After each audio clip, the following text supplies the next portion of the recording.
Halo, selamat datang di podcast Juanda 36, Bicara Persaingan. Kali ini adalah siaran perdana dari podcast Juanda 36, podcast resmi dari Komisi Pengawas Persaingan Usaha atau KPPU. Kenapa Juanda 36? Nah, untuk sobat kompetisi yang belum tahu, jadi KPPU itu beralamat di Jalan Juanda nomor 36 Jakarta Pusat. Ini historical sekali tentunya. Dan di Juanda 36, yang mana ini adalah podcast resmi official KPPU RI, kita akan ngobrol serius tapi ya santai juga lah gitu ya tentang isu persaingan usaha. Dan tentunya di episode perdana kali ini kita akan membahas mengenai KPPU dan persaingan usaha dengan tokoh yang luar biasa. Dan kebetulan hari ini menyempatkan diri di tengah-tengah kesibukannya, beliau telah hadir di studio bersama kami, yaitu Ketua KPPU RI Bapak M. Fazrullah Asa. Selamat sore Bapak, selamat datang. Selamat datang, Pak. Oke, Bapak izin boleh disebut atau dipanggil dengan sebutan Pak Ivan. Katanya Bapak lebih populer dengan nama itu, Pak. Ivan. Baik, sobat kompetisi, sebagaimana diketahui, Pak Ivan ini merupakan anggota KPPU di periode 2024-2029, yang mana telah dilantik oleh Presiden pada tanggal 18 Januari 2024, begitu ya Pak. Dan saat ini dipercaya untuk menjadi ketua oleh anggota yang lainnya di awal periode kepemimpinan KPPU.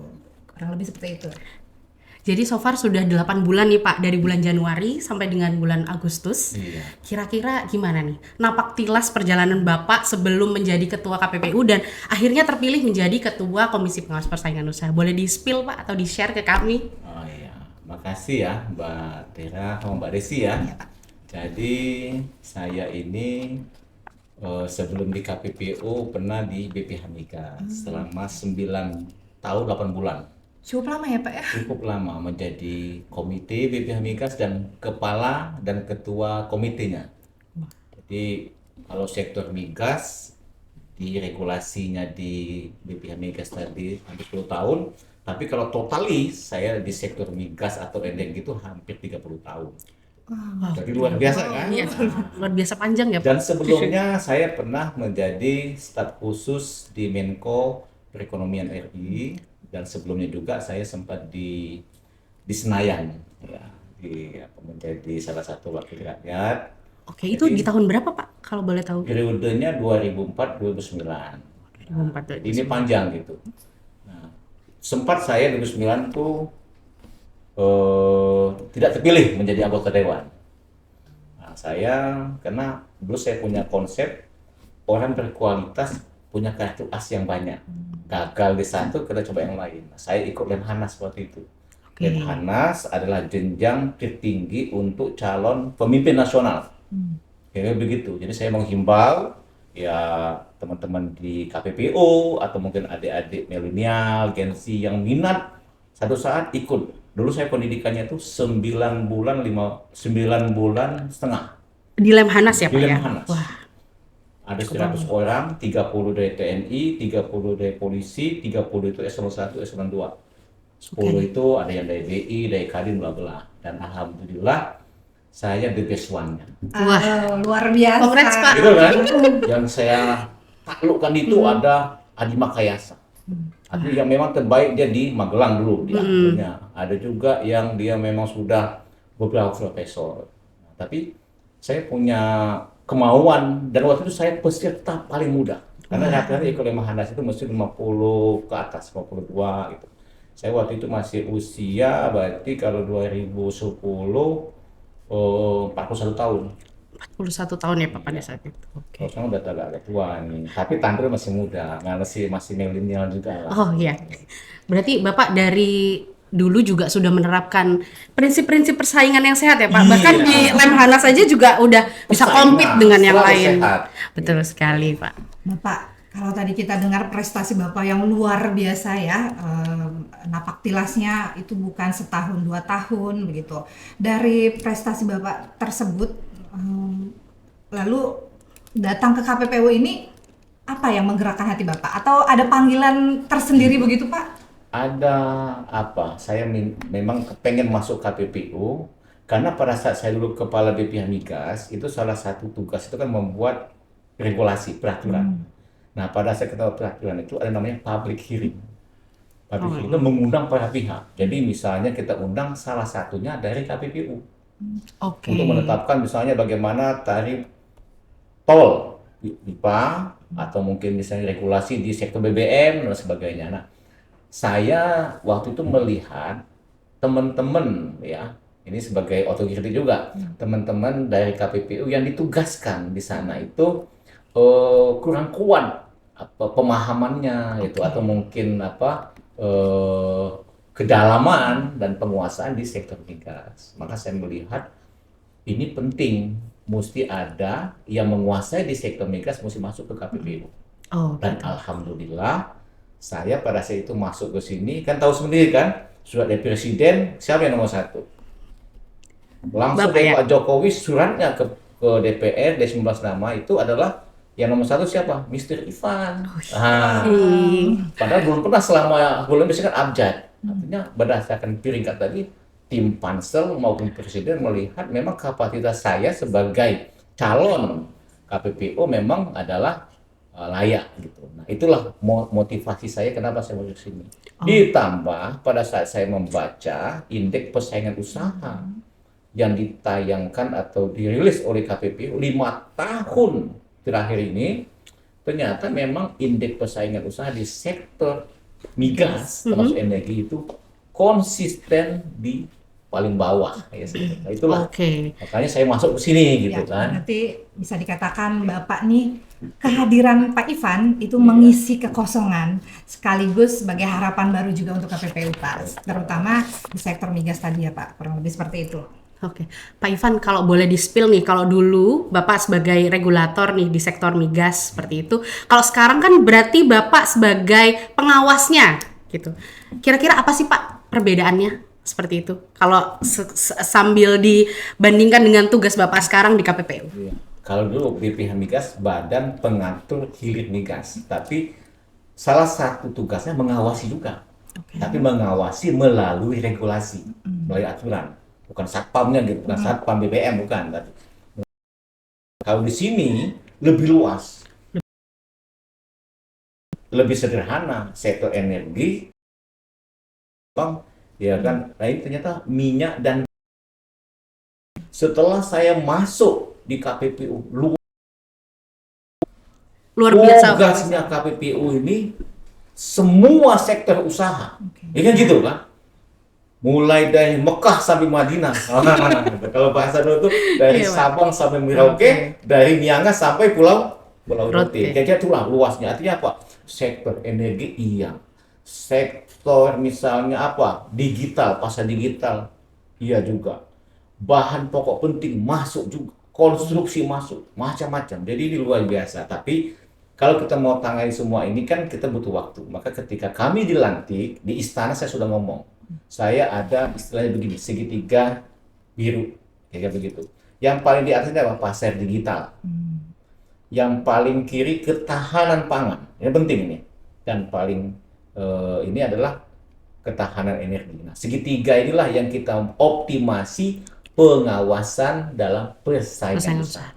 3 fokus utama Ya, begitu ya Pak ya. Jadi kita buktikan dalam 100 hari pertama kita ini, kita sudah bicara contoh misalnya di sektor pasar digital, kita sudah menangani perkara ya di perkara hukum kita tentang apa misalnya Shopee misalnya kan yang kita putus nilai kan gede itu sampai 2,5 triliun misalnya omsetnya kan, dan diakui kan satu kesalahan walaupun keputusannya itu adalah apa namanya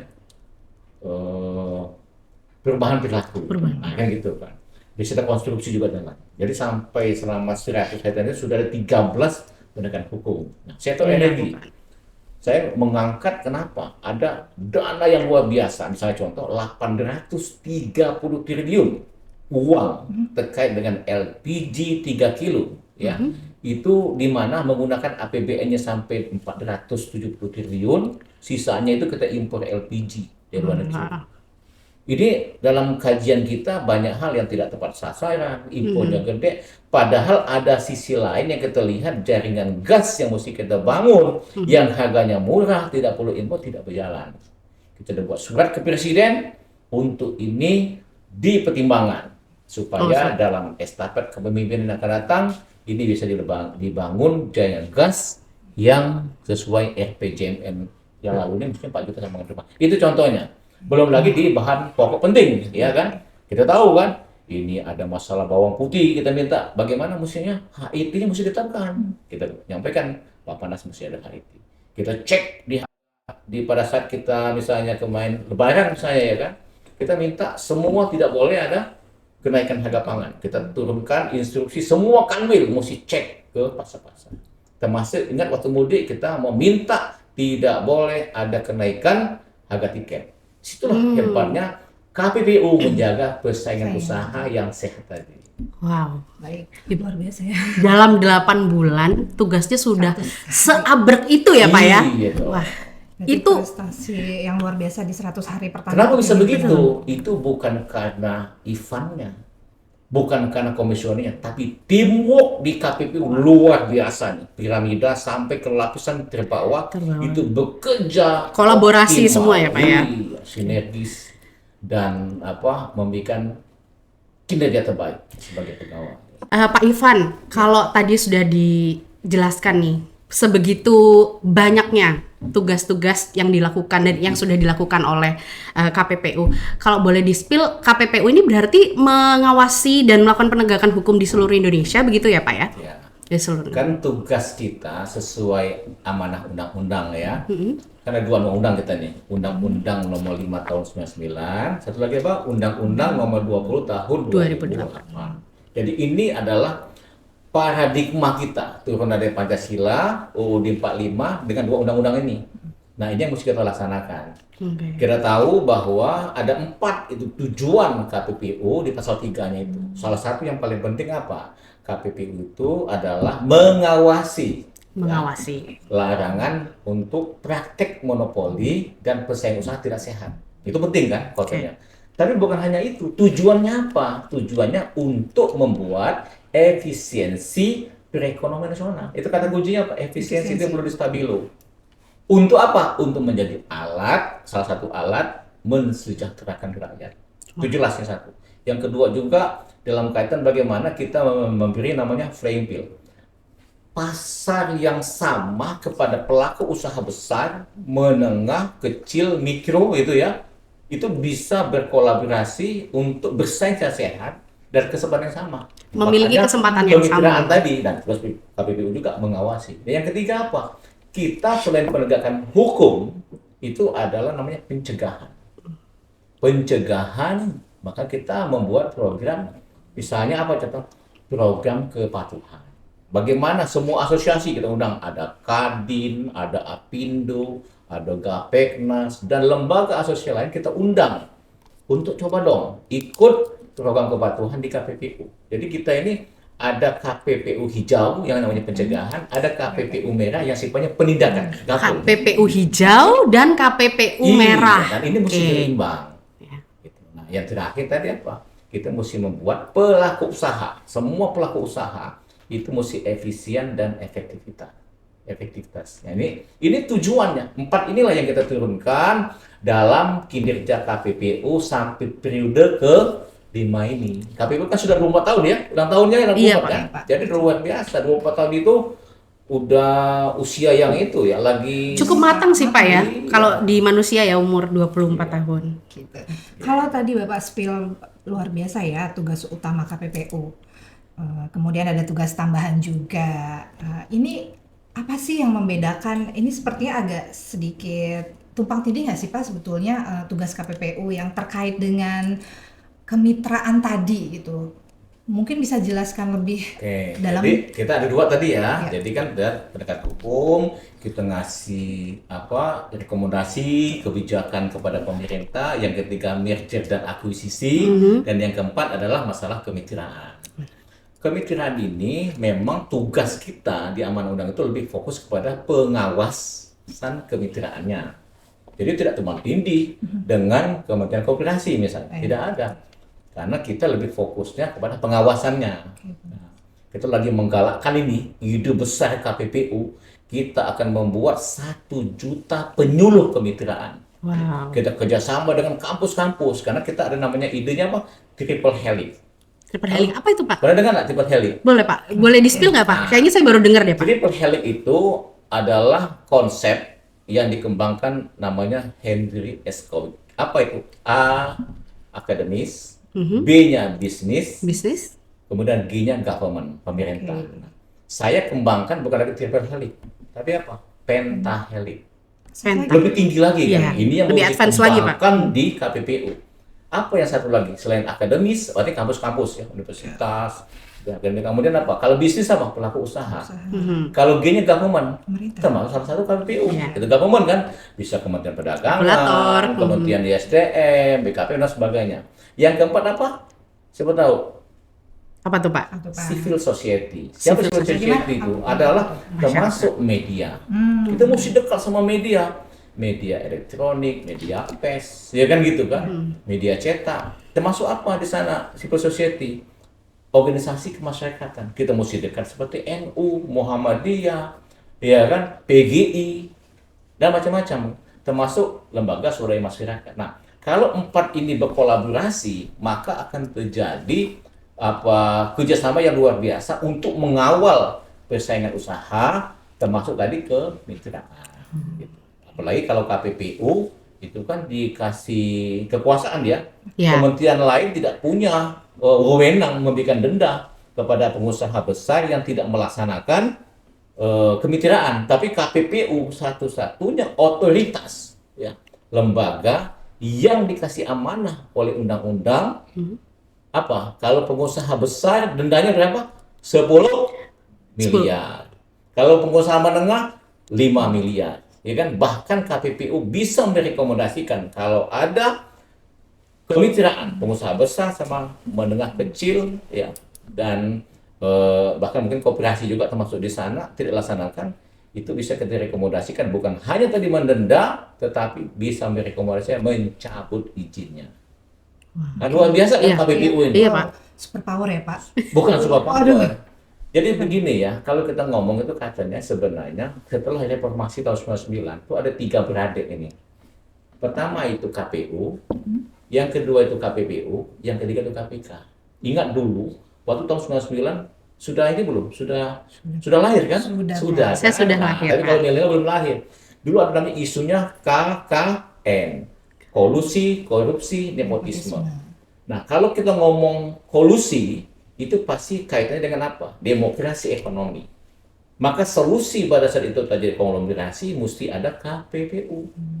Nah, selalu kita ngomong masalah nepotisme, yang sekali lagi isu-isu juga nih ya kan, nepotisme itu masalah dalam dunia politik. Betul. Makanya ada KPU.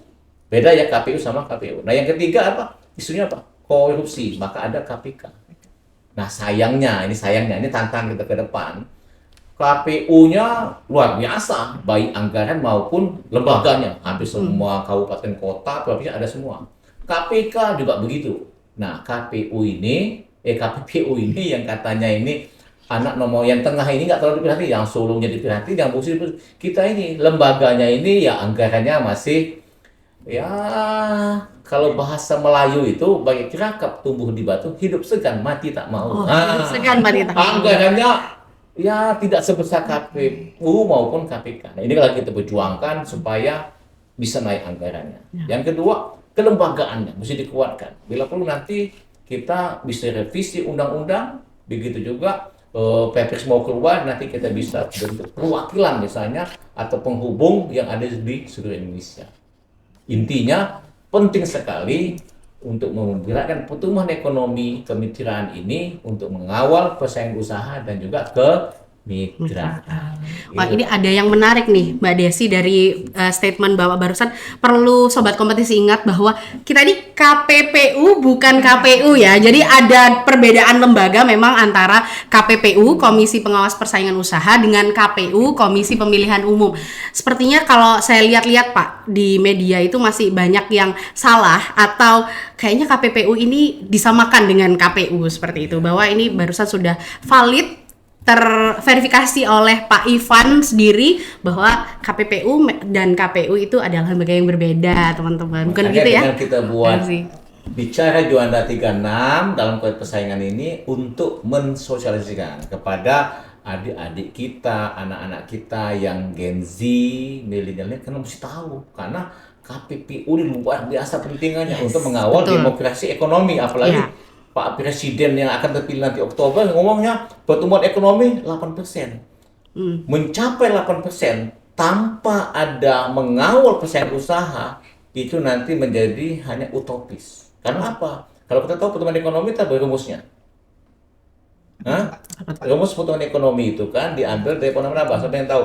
Government, belanja pemerintah, Oke. konsumsi BC, kemudian investasi yang masuk, apakah foreign direct investment atau ke investasi dalam negeri, kemudian plus ekspor minus impor. Itulah sebenarnya rumus pertumbuhan ekonomi. Nah, semua komponen tadi, belanja pemerintah yang ribuan triliun APBN, kemudian kita konsumsi semua masyarakat, investasi kita yang masuk mesti berkualitas dan ada hilirisasi, ekspor juga kita punya nilai tambah, impornya diminimalisir.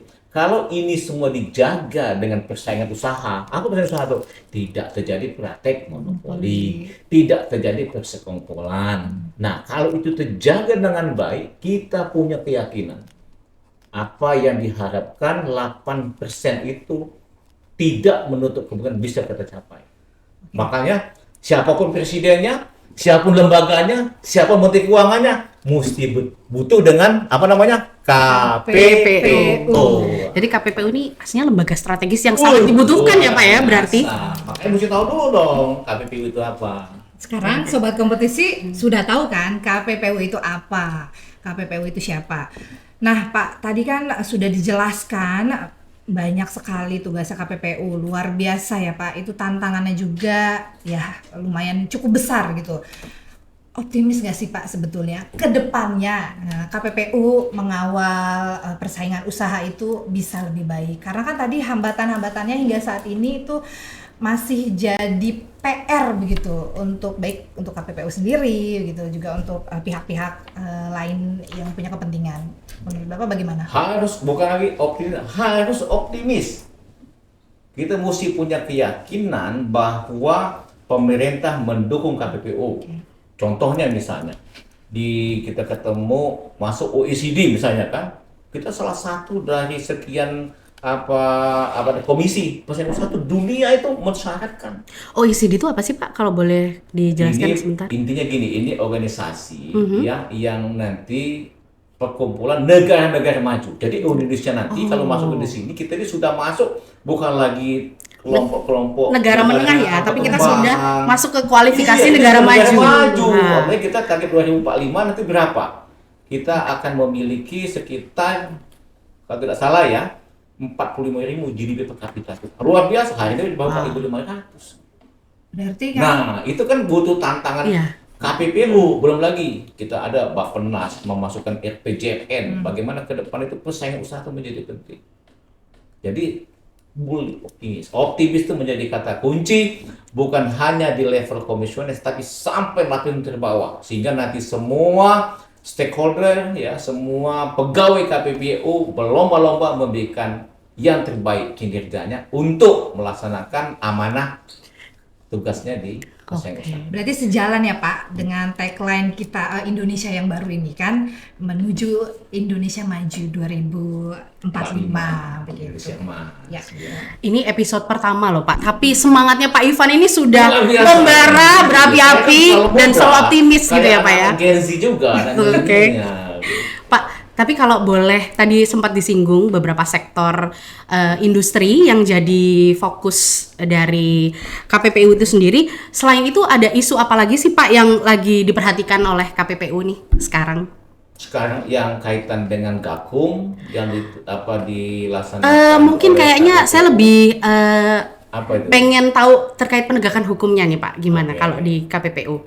Ya, yang jelas kan kalau investigasi kita yang berjalan hari ini banyak sekali ya, yang sudah dalam proses kan ada 13 nih selama hari ini kan. Tadi saya katakan tadi Shopee misalnya, ini lagi jalan kalau pasar digital masalah Google gitu kan. Oh iya Pak. Iya kan, jadi juga intinya ini kita bukan lagi main-main kelas-kelas yang hanya kabupaten kota, ini go internasional ini kita. Global ya Pak ya? Iya. Isu dunia nih ibaratnya. Biar orang tahu, misalnya contoh katanya hanya Indonesia lah yang pertama kali berani menetapkan keputusan terkait dengan e-commerce, pasar digital untuk level ASEAN. Berarti luar biasa. KPPU ini menjadi kiblat untuk level ASEAN ya, Oh, dalam jadi- konteks lembaga persaingan usaha. Apalagi ini masuk nih Google juga, ada juga yang lainnya gitu. Jadi ini luar biasa ya. Saya kepengen itu kita jangan lagi membuat KPPU itu kelasnya ecek-ecek gitu kan, tapi Oke. betul-betul yang punya kontribusi besar kepada pertumbuhan ekonomi kita. Jadi nilai-nilai yang kita soroti, kita amati juga memang yang mestinya itu yang signifikan. Nilai proyeknya, nilai investasi dan sebagainya. Signifikan dan makro nih ya Pak. Iya. Soalnya Pak kalau saya lihat tren-tren nih, kita baca-baca KPPU itu memang sebelumnya itu terkenal dengan case-case tender seperti itu. Cuman kalau saya dapat update dari Pak Ivan barusan, ternyata memang saat ini KPPU concernnya ke perkara-perkara penegakan hukum yang dari segi global seperti itu, melibatkan pelaku usaha dari internasional seperti itu ya Pak ya. Tetap semangat lah Pak buat KPPU karena saya yakin itu tidak mudah untuk memanggil pihak-pihak dari luar negeri ya Pak ya, berarti kalau seperti itu. Iya, belum perlu kita antar benua, antar planet nanti kita panggil kalau memang ada gitu kan. Tapi memang luar biasa sekali ya, karena sebagaimana kita ketahui tidak banyak atau bahkan hampir tidak ada lembaga seperti KPPU yang punya tugas yang sangat luas begitu, yang punya kewenangan juga yang cukup besar gitu. Nah, ini kan sebetulnya bisa jadi bargaining power tersendiri ya Pak untuk KPPU gitu. Lembaganya bisa lebih settle gitu, lebih kuat, didukung tentunya oleh berbagai pihak, terutama oleh pemerintah begitu.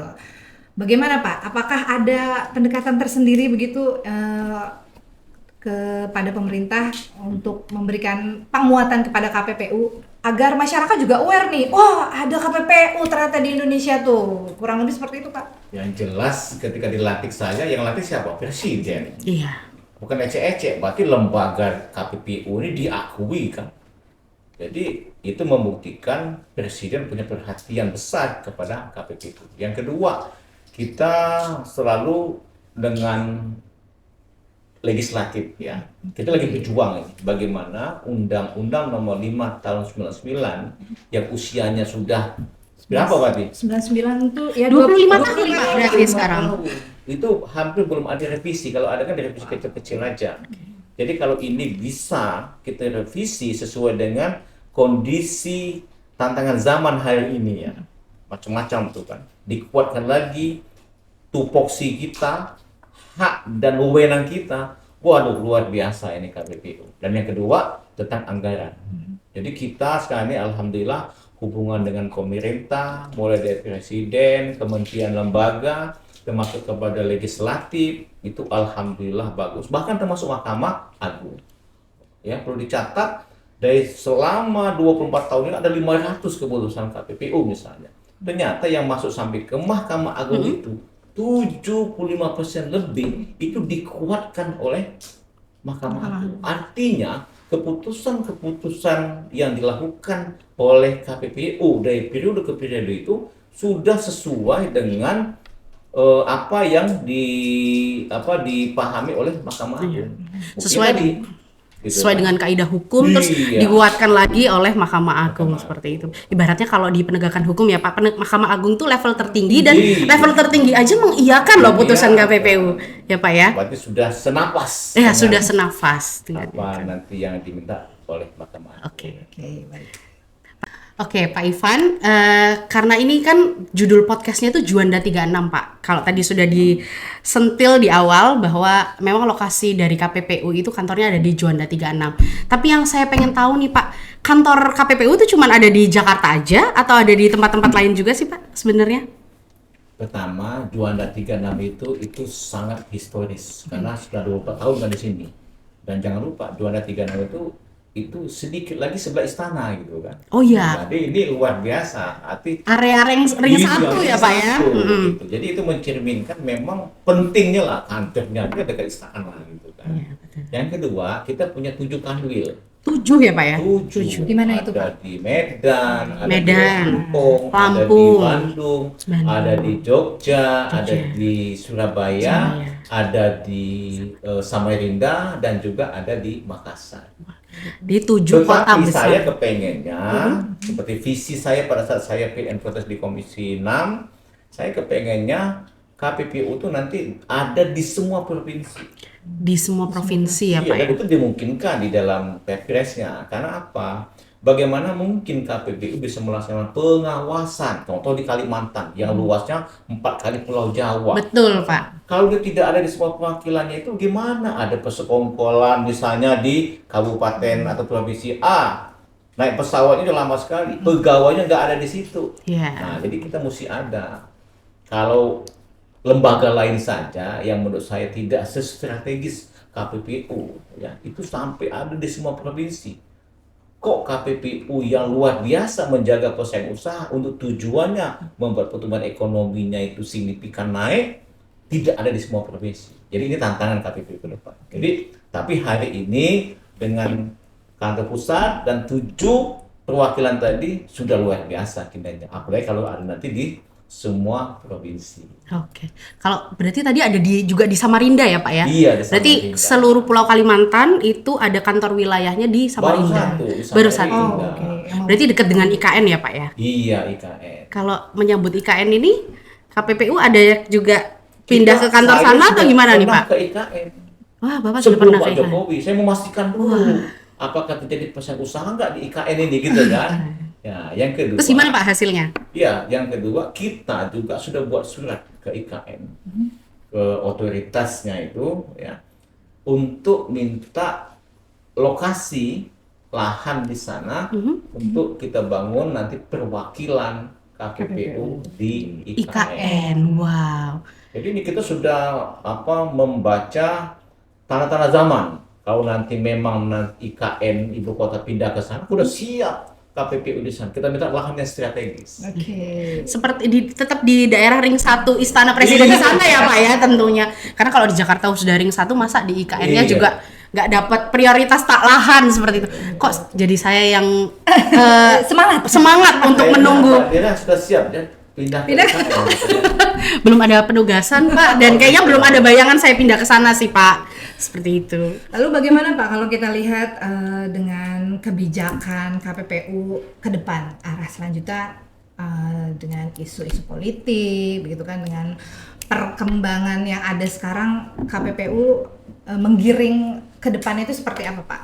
Apakah tetap dengan seperti saat ini ya, kita masih punya banyak PR, diselesaikan dulu aja deh PR-nya, atau kita buat lagi prioritas-prioritas baru gitu, kebijakannya menyesuaikan kembali dengan pemerintah yang baru, itu seperti apa, Pak? Ya, kita sudah bahkan mengantisipasi ya sebelum terjadi transisi atau estafeta kepemimpinan nasional, perubahan presiden dengan kabinetnya, KPPU sudah misalnya memberikan masukan kepada pemerintah. Contoh misalnya, bagaimana strategi persaingan usaha nasional itu masuk dalam RPJMN.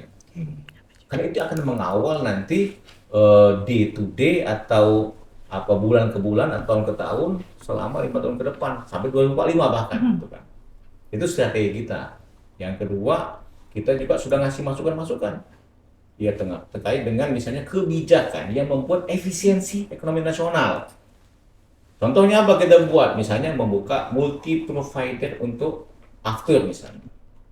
Jangan dimonopoli hanya satu, apalagi dengan konstanta formula tertentu sehingga ini tidak terjadi. Ini masyarakat punya hak dong memilih atau maskapai misalnya. Jadi kita buat surat resmi ke Presiden, kita ketemu dengan Menko Maritim, kita buat surat juga ke Menteri SDM, kepada Mendik BUMN, ya kan, kepada Menteri Perhubungan. Itu contohnya. Artinya kita jemput bola, bukan menunggu gitu. Bahkan kita proaktif. Tadi yang masalah LPG kita ganti dengan jet gas. Selalu ini masalah ada solusinya. Kita buat begitu. Yang ketiga masalah alokasi gas misalnya.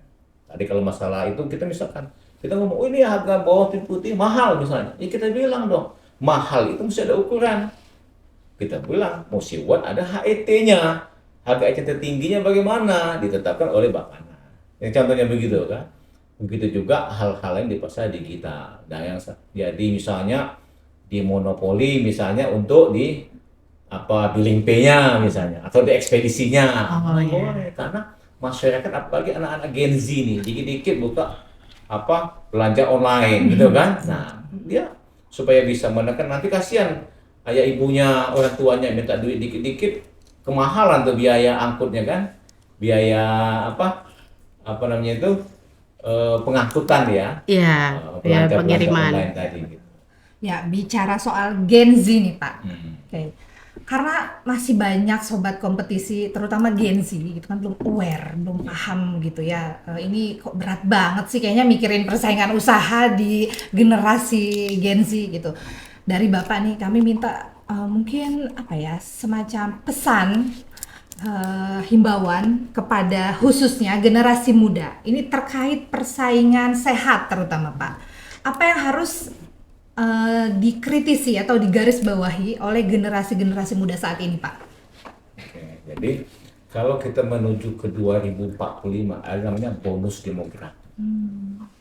Artinya nanti kita ini begini, bukan lagi piramida, tapi nanti the middle class itu ya, yang nanti menentukan nasib bangsa ini adalah di tengah ini. Dan itu nanti mayoritas adalah anak-anak milenial maupun Gen Z tadi.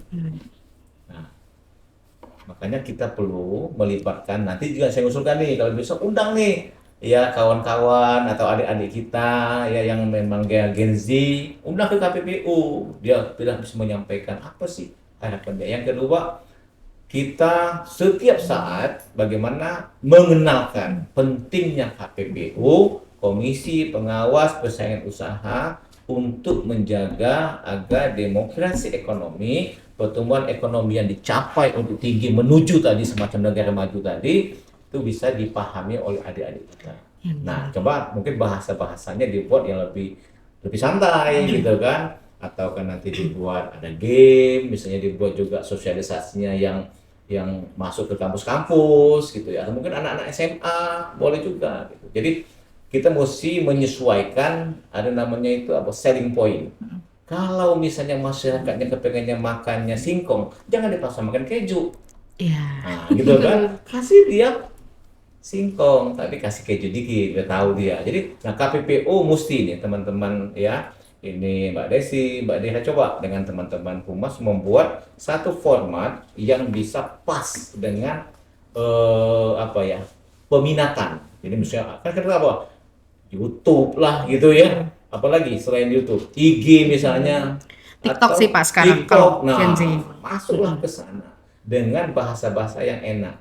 Nah, anak-anak sekarang kan lebih cenderung dia milenialnya bahasa gaul gitu ya. Bahasa gaul, dan kalau saya sebagai Gen Z ya Pak, Iya, saya memang apa lebih itu, suka men-encourage itu lewat visual, media visual. Jadi kayak YouTube, TikTok, Instagram itu lebih mudah di reach out. Jadi kita lebih aware-nya lebih mudah seperti itu.